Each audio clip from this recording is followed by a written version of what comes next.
Para Patricia Highsmith, nacida en Texas en 1921 y muerta en 1995, Dios puede estar contenido o representado por un simple y humilde botón. En su libro de relatos, Sirenas en el campo de golf, publicado en 1985, el cuento que lleva ese título precisamente, El botón, narra la historia de Roland y Jane, una pareja que tiene un chico con síndrome de Down llamado Bertie. Con detalles crudos, Highsmith describe la convivencia de la pareja con el niño y el rechazo y fastidio de Roland hacia este, que contrasta con la actitud amorosa y comprensiva de Jane. Bertie tiene unos 5 años. Con despiadado realismo, y los que han leído a Patricia Highsmith lo deben conocer, la autora nos hace conocer las especulaciones mentales del padre, su intolerancia frente al hecho de que su hijo sea Down. Highsmith nos instala en el infierno de ese hombre que no acepta el destino, expresado en esa lotería que determina que estadísticamente ellos hayan acertado una probabilidad en 700 de que Bertie fuera Down. Roland es una bomba de tiempo que un día estalla. ¿Y cómo estalla? La historia se desarrolla en Nueva York. Una noche Roland sale a caminar por la primera avenida y sin que nadie causa o motivo se abalanza sobre un desconocido con el que se cruza, lo arrastra hacia un portal oscuro y lo estrangula.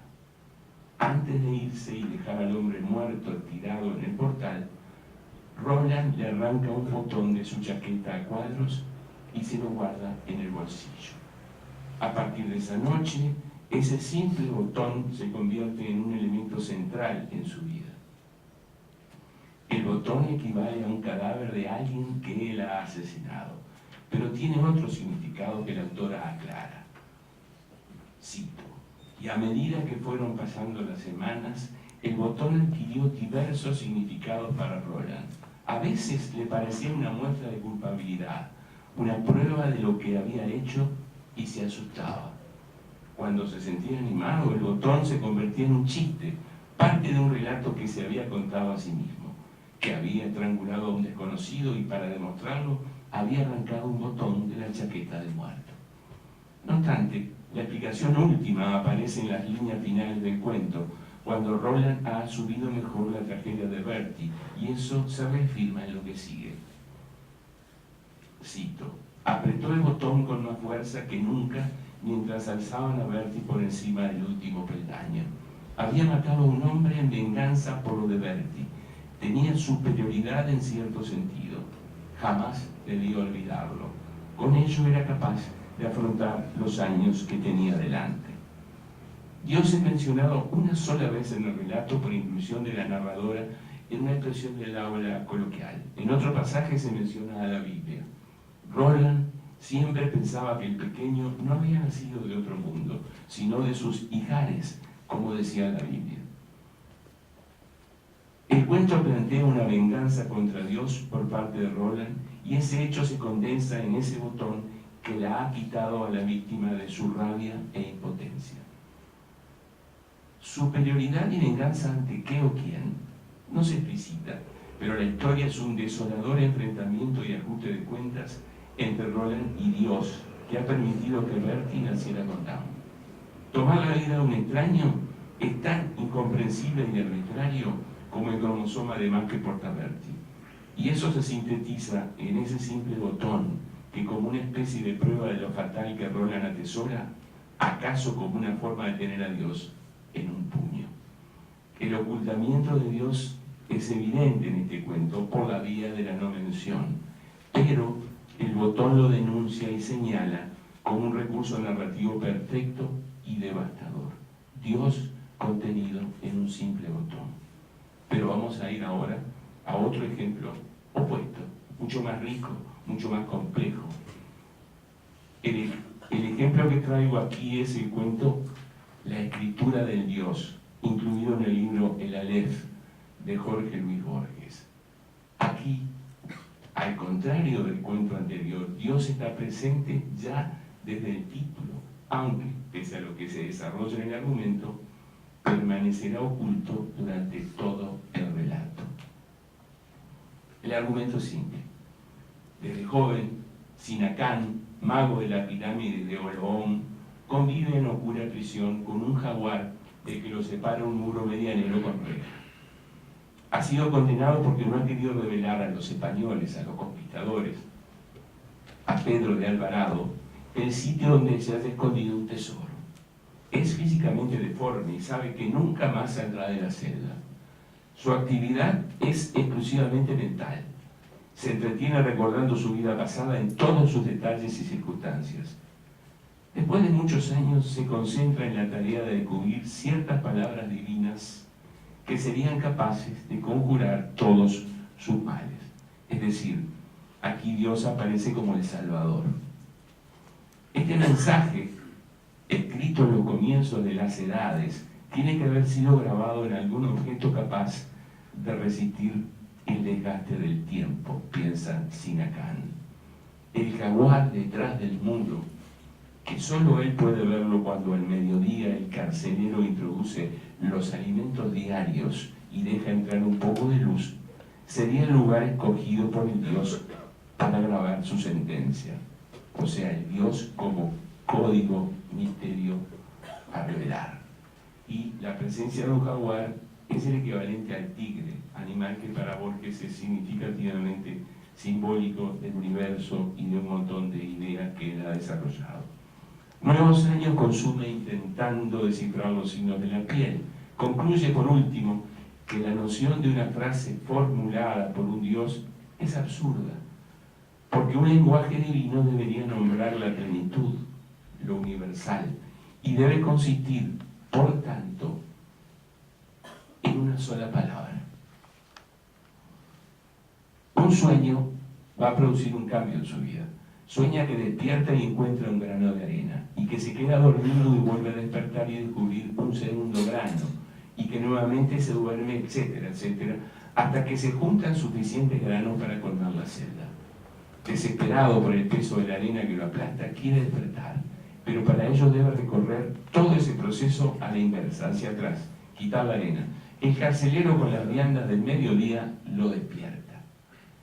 Sinacán, aliviado, está ahora dispuesto a amar su circunstancia, por el simple hecho de que ella es él y él es ella.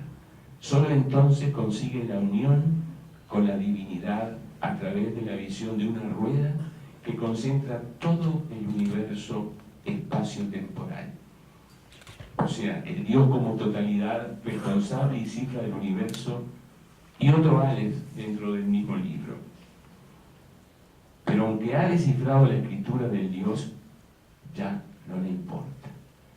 Su individualidad es contemplada ahora como un objeto.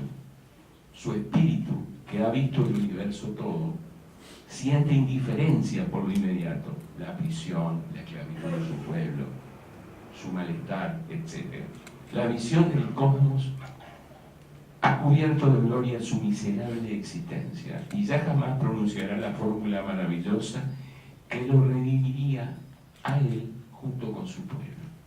Son muchos los simbolismos que acumula este cuento, que por supuesto contrastan con la simpleza del botón utilizado por Jaime.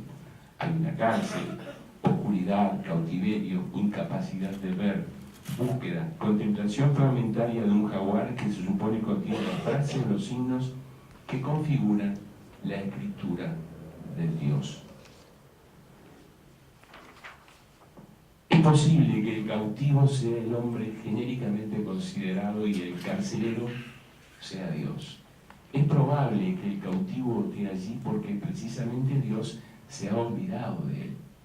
En la búsqueda de la escritura y por lo tanto de Dios, el cautivo prolonga sus días y sus noches hasta que por fin tiene una revelación a través de esa rueda de agua y fuego que es el universo. La síntesis de este cuento es que el hombre que quiere reproducir en su espíritu el de Dios no alcanza más que a enredarse en lo que se le presenta bajo la forma de un laberinto, que son, por supuesto, los dibujos en la piel del jaguar. Los laberintos son claros y asequibles solo para un Dios. El hombre, en cambio, se da cuenta de que debe aceptar su limitación a un espacio y a un tiempo, y es esto lo único que él puede comprender.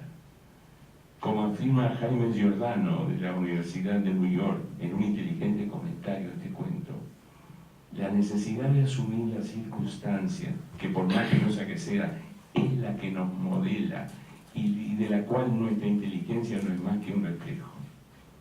Es como la aventura de la fábula.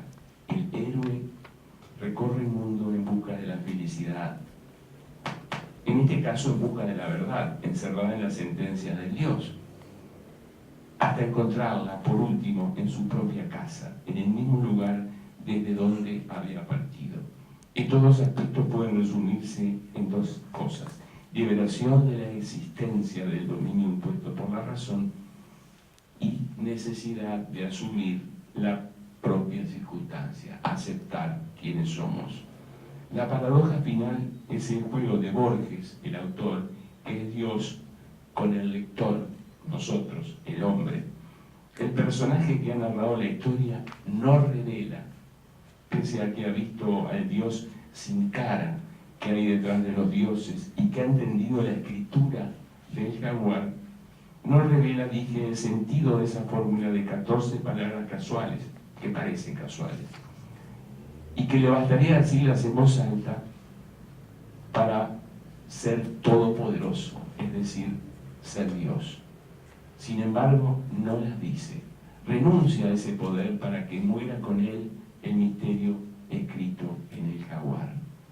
Renuncia a ser alguien y asume ser nadie como manera de aceptar y fundirse con la divinidad que tanto ha buscado. Es la aceptación de la ignorancia absoluta y la renuncia al conocimiento absoluto. De esa manera, Dios sigue oculto en esta narración magistral, pese a que el protagonista accede a él. Mi conclusión es la siguiente: de la simpleza de un botón a la complejidad de un jaguar, las narrativas fatigan el ocultamiento y a la vez la búsqueda de Dios, y en su afán creador, los escritores actúan como dioses precarios que se aplican a crear mundos y criaturas. En el cuento de Borges, el narrador dice que creyó ver a Dios en un reflejo, cuando le alcanzaban la comida por una roldana y miró hacia arriba y le pareció ver en ese reflejo a Dios. En el Ulises de Joyce, Stephen Dedalus afirma que Dios es un grito en la calle, simplemente eso. ¿Acaso hoy Dios puede hacer esta mesa redonda y este debate? Ojalá que sí. Muchas gracias.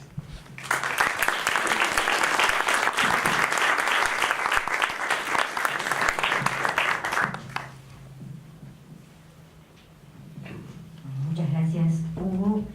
Y pasamos ahora a los últimos comentaristas y a las preguntas, primero a cargo de Graciano Pascali y luego es el turno de Jaime Clara. Se pasan ustedes el micrófono. Muchas gracias. Muchas gracias por la invitación. Es un honor para mí compartir esta mesa con queridos compañeros y con todos ustedes. Soy elegido para dar respuesta un poco a la propuesta de la mesa redonda, un libro sobre el que muchos hemos oído hablar, ya no todos lo han leído, pero sí hemos oído hablar de Moby Dick, la novela de Herman Melville, publicada en 1851, que puede verse como un libro de aventuras, pero también como un tratado de filosofía. Y vamos a ver por qué. Repito, todos sabemos un poco la historia de esa cacería con los tripulantes del barco del capitán Ahab. La cacería de Moby Dick, narrada con una infinidad de detalles que el propio Melville llegó a conocer muy a fondo, porque él también fue un ballenero durante parte de su vida. Pocos saben, sin embargo, que para el propio autor, para Melville, el libro es una parábola sobre la lucha del hombre con Dios. Esta historia trágica y apocalíptica enfrenta al diabólico capitán Ahab con la no menos infernal ballena blanca, con Moby Dick, y es una parábola cruel en la que no hay lugar para la esperanza. Los que conocen el libro lo tienen muy presente. Melville publica Moby Dick en el invierno de 1851. Y sobre este libro Borges, que lo citó hace un rato, centrando su presentación en uno de sus cuentos, Hugo, para Borges, Moby Dick es un relato que se agranda página tras página hasta usurpar el tamaño del cosmos. Así escribió Borges en su famoso prólogo a Bartleby el escribiente, un cuento genial también de Melville. Al principio uno supone que Moby Dick es una historia sobre la miserable vida de los balleneros. Luego que avanza el libro uno piensa que el tema pasa a ser otro, el tema pasa a ser la locura del capitán, ¿verdad? Que quiere vengarse, que quiere acabar con esa criatura infernal.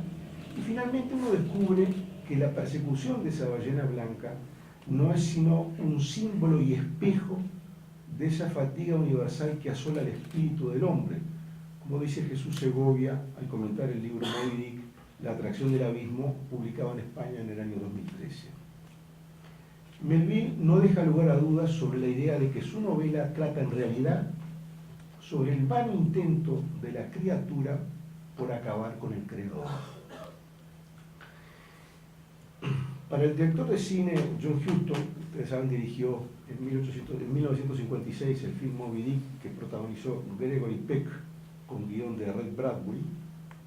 Ahab es el hombre que ha comprendido la impostura de Dios y que ve en la ballena blanca, palabras del director, ve en la ballena blanca la máscara pérfida del creador, ya que el capitán considera al creador un asesino y se encuentra en la obligación de matarlo.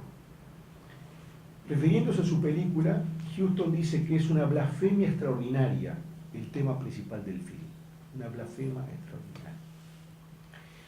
La influencia del capitán se va mostrando cada vez más autoritaria a medida que avanza la obra. Yo no doy razones, doy órdenes, dice el capitán, para hacer que sus marineros se olviden de las otras ballenas y se dediquen en cuerpo y alma a la captura de Moby Dick. Su misión abarca hombres de todas las razas. La tripulación del barco de alguna manera es una representación de la humanidad con hombres de distintas procedencias. Su misión, repito, abarca hombres de todas las razas, pero con un solo propósito: acabar con Dios. Pero Ahab se siente viejo como si fuese Adán. Moby Dick es el mal instrumento de la venganza divina, o cuanto menos un mal querido por Dios, ese Dios justiciero e implacable de esas escrituras judaicas que también conocía el puritano Melville.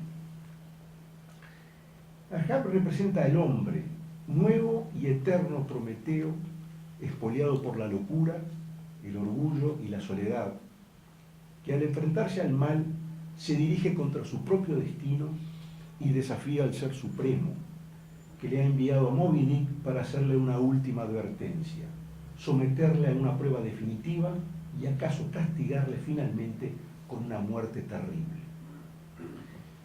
Ahab, persiguiendo a la ballena, es el hombre empeñado en la destrucción de algo comprendido y sentido por él como el mal. Y Moby Dick, por su parte, destruyendo a sus perseguidores, representa la justicia divina, abatiéndose sobre el hombre rebelde y sus cómplices, dice Koldo Landaluz en su ensayo Moby Dick, el duelo eterno entre el ser humano y Dios. Espero haber cumplido con el tiempo que se me había asignado. Muchas gracias.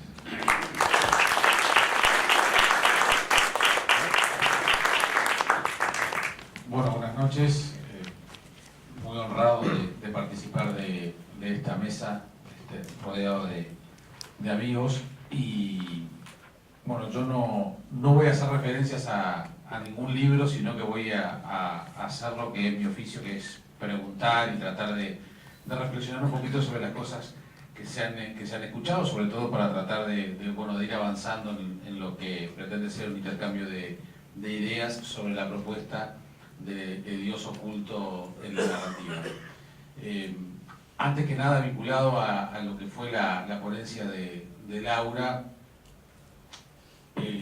creo firmemente en el segundo axioma de los animales narrativos y lo que significa justamente esa idea de que, bueno, estamos permanentemente en una narración y que estamos, que todo podemos generarlo o podemos vincularlo con contextos narrativos y como ella lo explicó, creo que está todo muy claro, siempre estamos narrando. De todos modos, no es para rebatir un axioma, porque justamente un axioma no puede ser rebatido, pero sí como punto de discusión, y que tiene que ver directamente con la convocatoria de esta mesa, cuando se dice Dios oculto en la narrativa. Mi pregunta, y lo dejo planteado para la mesa también, cuando hablamos de Dios, ¿de qué estamos hablando? Porque, y me voy a alejar también del organismo que nos convoca. Uno puede tener referencias por la educación, por el peso de la cultura occidental que es tan fuerte, y pensamos, quizás inevitablemente y rápidamente, en el Dios católico, y entonces cuando hablamos, está presente en nuestra vida cotidiana en el hasta mañana si Dios quiere, o gracias a Dios, o etcétera, etcétera, y bueno, quizás tenemos un peso muy fuerte de la educación cristiana que muchos hemos recibido, aunque después quizás hayamos modificado. Entonces, me parece que cuando estamos hablando de Dios en esta convocatoria, exactamente a mí me gustaría saber de qué estamos hablando, de qué Dios estamos hablando. O estamos hablando de Dios como un concepto. Creo que ha quedado claro en más de una de las ponencias que hemos escuchado aquí, que Dios puede ser una metáfora, ¿no? Muchas veces se hablaba acá del Todopoderoso, se hablaba también de lo que es el concepto de Dios en términos generales, y cuando se habla del concepto de Dios no necesariamente se está hablando del Dios de determinada religión. Entonces me parece que por allí va alguna cosita. Otro camino posible, que no pretende rebatir lo de la cita de Mark Twain del hombre como animal religioso, es, lo primero que me surgió cuando la escuché a Laura es, ¿hablamos de religión o hablamos de creencia? Porque yo creo que el hombre siempre ha generado la necesidad de creer en algo. Tengo mis dudas y siempre creyó en un Dios. Si depositó una cantidad de interrogantes, de expectativas, de deseos, si siempre fue en un Dios, no lo tengo claro. Entonces, me da la sensación que el concepto de creencia me siento un poco más cómodo a la hora de plantearlo sobre esta mesa para debatirlo. Y busqué el significado de religión, porque a veces tenemos el concepto suponemos que tenemos el concepto muy claro y capaz que no es así. En realidad, religión es el conjunto de creencias religiosas, de normas, de comportamientos, de ceremonias, de oración o sacrificio que son propias de un determinado grupo humano y con las que el hombre reconoce una relación con la divinidad, un dios o varios dioses. Debe haber habido un momento en la historia de que el hombre creyó en algo que no era nada organizado, que no era un conjunto de normas o de una divinidad. Capaz que en la época de las cavernas creían en, yo qué sé, capaz que la luz mala era el dios de ese momento, no sé, ¿no? Simplemente lo pongo como elemento de discusión.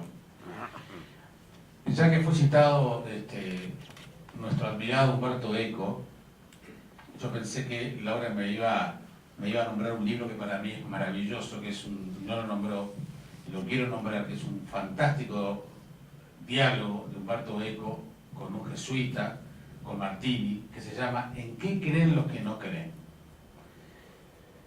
Y en ese fantástico libro, Dios está presente, pero se está hablando a partir de los que no creen.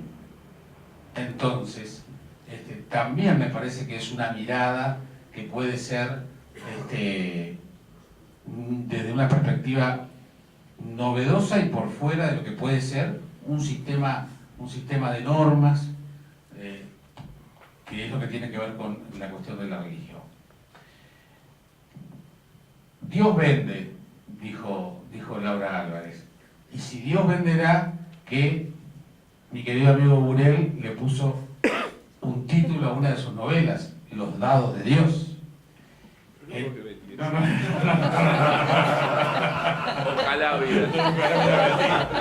No es de tu novela más vendida, pero es muy buena. Pero lo que voy es muy borgiana la idea además del Los dados de Dios, que tiene que ver mucho con el poema Ajedrez que acabas de citar. Pero me parece interesante también cómo está la idea del Todopoderoso, porque allí, digamos, esa idea de que hay algo, llámese Dios, llámese como quieran llamarle cada uno en función de sus creencias, que está por encima de nosotros, que está por encima de lo humano, que está por encima de lo tangible, que o juega a los dados o manipula, siempre cuando está enfrentado a un problema gravísimo que vemos que no puede salir de ningún lado. Homero Simpson le habla a Dios y ahí aparece y Dios le da la solución y zafa, siempre zafa Homero Simpson. Es decir, siempre terminamos en alguna situación límite invocando algo que es sobrenatural, superior, no tangible, en fin, llámenlo ustedes como quieran. Entonces, la fe no necesariamente es creer en un Dios, sino que es depositar justamente ese sentimiento en algo. Le podemos discutir de qué se trata. La Biblia como libro, la Biblia como libro, la Biblia como una obra literaria. Creo que a todos nos cuesta mucho, justamente por el peso de la educación que hemos recibido, leer a la Biblia exclusivamente como un libro, como literatura. Creo que al menos a mí me resulta muy difícil. Pero yo me pregunto, ¿cómo leen la Biblia si la leyeran sin saber qué es la Biblia gente de otras culturas que no tienen nada que ver con nosotros? O si viene un marciano y le damos 3, 4 libros y entre ellos la Biblia y no le decimos que la Biblia es la Biblia. ¿Es posible leerla como un libro y como un cuentito allí que tiene distintas voces? ¿Es posible? Esto me hace acordar a un libro que creo que se llama 7 partidas de Juan Carlos Mondragón, donde Juan Carlos Mondragón, que es un escritor uruguayo que vive en Francia hace muchos años, hizo una serie de cuentos donde le puso nombre a los protagonistas de los grandes próceres y las grandes figuras de la historia uruguaya. Entonces, claro, uno veía que había un personaje que se llamaba Carlos Roxlo o Gaboto, o no sé, nombres de calles, y claro, leído por un uruguayo era muy raro, porque uno depositaba en ese personaje, en ese nombre, una cosa subjetiva que seguramente un lector francés o italiano, norteamericano, no le depositaba. Entonces, cuando uno lee la Biblia o intenta leer la Biblia como literatura, es imposible abstraerse y de depositarle esa carga subjetiva, independientemente de las creencias que uno tenga. Por eso yo creo que depende de cómo leamos la conclusión que podamos sacar y lo que podamos ver entre líneas o leer entre líneas. A tal punto, sé que el tiempo está mal, pero es en general, no voy a ser tan preciso en la próxima.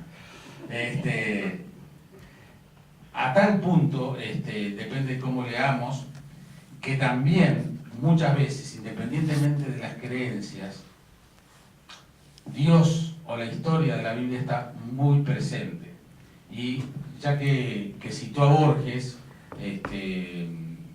Hugo, yo justamente recordé que en La Milonga de los dos hermanos de Borges, justamente donde se habla un duelo de cuchilleros entre hermanos,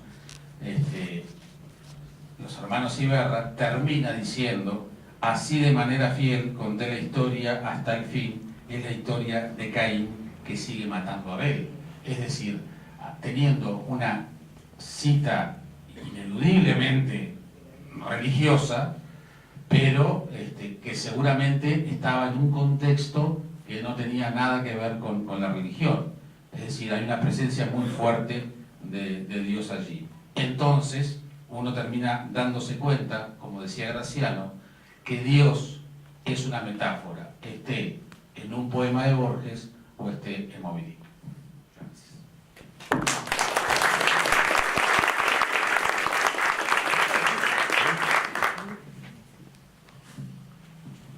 Bueno, en primer lugar, gracias a Graciano y a Jaime. Realmente todas las exposiciones han sido fantásticas. Ahora vamos a dar un tiempo a Laura, a Hugo, a Graciano y a Jaime para que, bueno, respondan a los comentarios y a las preguntas de Jaime, que fueron unas cuantas. Y es el momento para que ustedes también planteen sus preguntas y me las hagan llegar por escrito para que yo las distribuya entre los integrantes del panel a quienes vayan dirigidas. Entonces empezamos por Laura.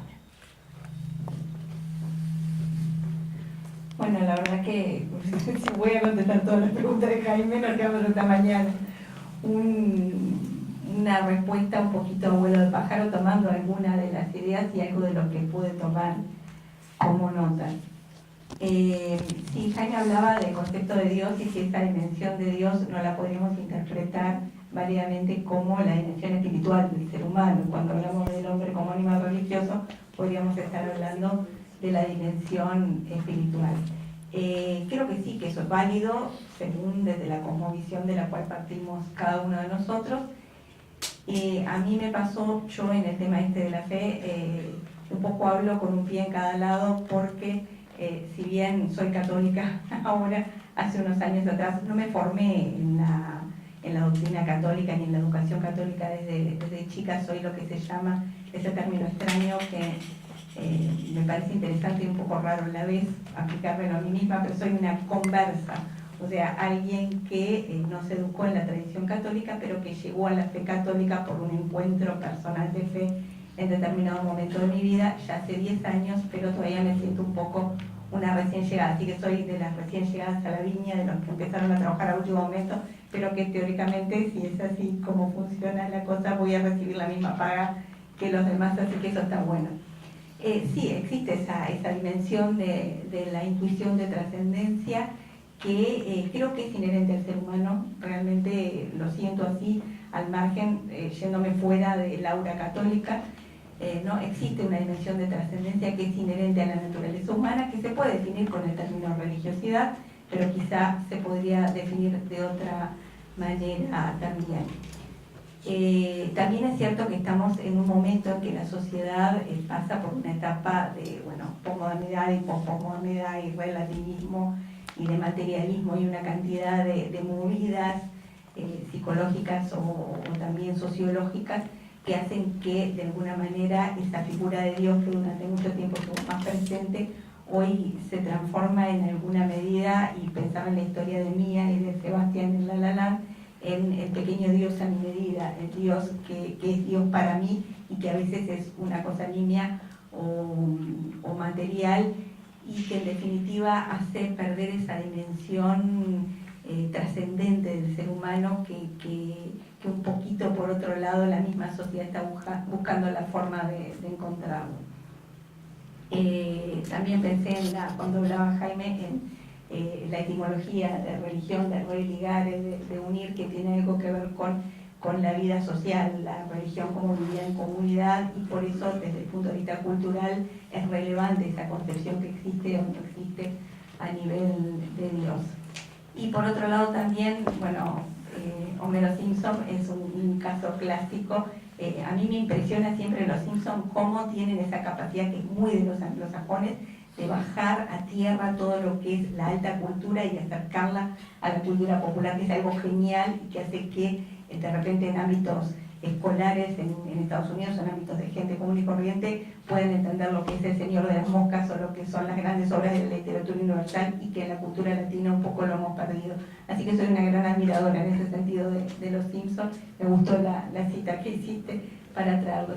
Pero pensaba también me vino a la mente cuando estaba hablando el tema de Peirce y la semiótica de Peirce, y cómo Peirce dice que la verdad existe, que está fuera del ser humano, o sea que esa visión de Dios que podría de alguna manera transformarse en el concepto de verdad, existe y no deja de existir por más que yo tenga las limitantes propias de mi humanidad para percibirla.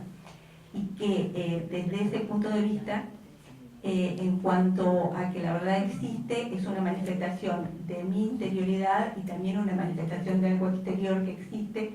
De la misma manera, Peirce hace la comparación con el arco iris, que es un fenómeno a la vez del agua, de la lluvia y de la luz. Y entonces pienso que sí, que existe esa verdad exterior a nosotros, que yo la interpreto a través de Dios, pero las diferentes cosmovisiones de las demás personas probablemente puedan producir respuestas diferentes, y que existe esa verdad a la que la sociedad, como dice Peirce, asintóticamente tiende, o sea, tiende de manera sistemática y sin cansarse nunca de buscarla, y que de alguna manera esa necesidad de que exista la verdad está sintetizada en la búsqueda que vemos, al mismo tiempo que vemos todo este materialismo y todo este relativismo de la época actual, está materializada en la sed de verdad que también vemos en la gente, la búsqueda de la felicidad y las ansias de libertad.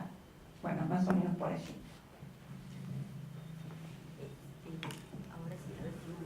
¿Hubo algún comentario? Sí, algo muy breve. Jaime hizo recién una alusión muy interesante al hombre primitivo, que pasaba con el hombre en las cavernas y que podía creer cuál era su idea de un ser superior o de algo superior.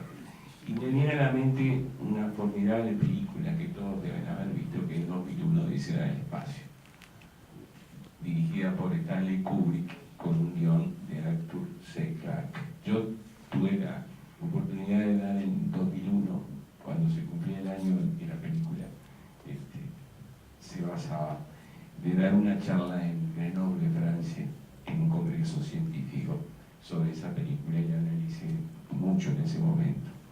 Y hay ahí una formidable imagen de lo que es lo superior desconocido, de lo que podría asimilarse a una divinidad superior, que es el famoso monolito que es encontrado en determinado lugar de la Luna, y después la expedición lo va a ir encontrando en distintos lugares del espacio.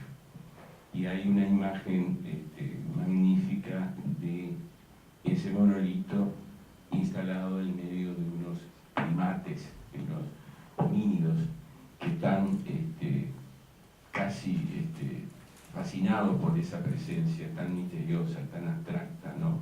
Con una